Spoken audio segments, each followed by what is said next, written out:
আজকে গণতন্ত্রের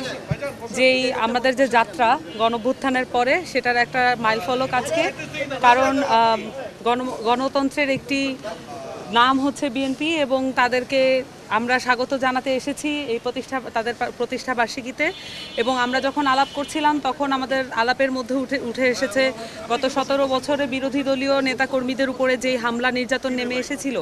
শেখ হাসিনার আমলে, এবং তার পরবর্তীতে আমরা যখন দেখেছি যে এই মামলাগুলো উইথড্র করা এবং এই মামলাগুলো নিয়ে এখনও তাদেরকে জেল জরিমানা পোহাতে হচ্ছে এবং তারা পারিবারিকভাবে হয়রানির শিকার হচ্ছেন। এবং এই জিনিসগুলো, এই বিষয়গুলো নিয়ে আমাদের সকল রাজনৈতিক দলেরই একটি কনসার্ন রয়েছে এবং এই সকল রাজনৈতিক দলের পক্ষ থেকে এবং এই এনসিপির পক্ষ থেকেও আমরা মনে করি যে বিরোধী দলীয় যত নেতাকর্মী যারা হয়রানি, অবিচার, মামলা, গুম খুনের শিকার হয়েছেন, যারা ষড়যন্ত্রের শিকার হয়েছেন, তাদেরকে তাদের জায়গা থেকে আমরা প্রত্যেকটি রাজনৈতিক দলের দায়িত্ব তাদেরকে সাহায্য সহযোগিতা করা এবং এই মামলাগুলোর জায়গা থেকে তাদেরকে মুক্ত করা। এবং সেই সাথে আমরা মনে করি যে বিএনপি তাদের গণতান্ত্রিক চর্চায় এখানেই তাদের শেষ নয় এবং তারা আরও সামনে এগিয়ে যাবে। এবং সেই সাথে যারা ত্যাগী নেতা আছেন, বিভিন্ন মহলে যারা ত্যাগী নেতা আছেন, যারা মহানগরে আছেন, বিভিন্ন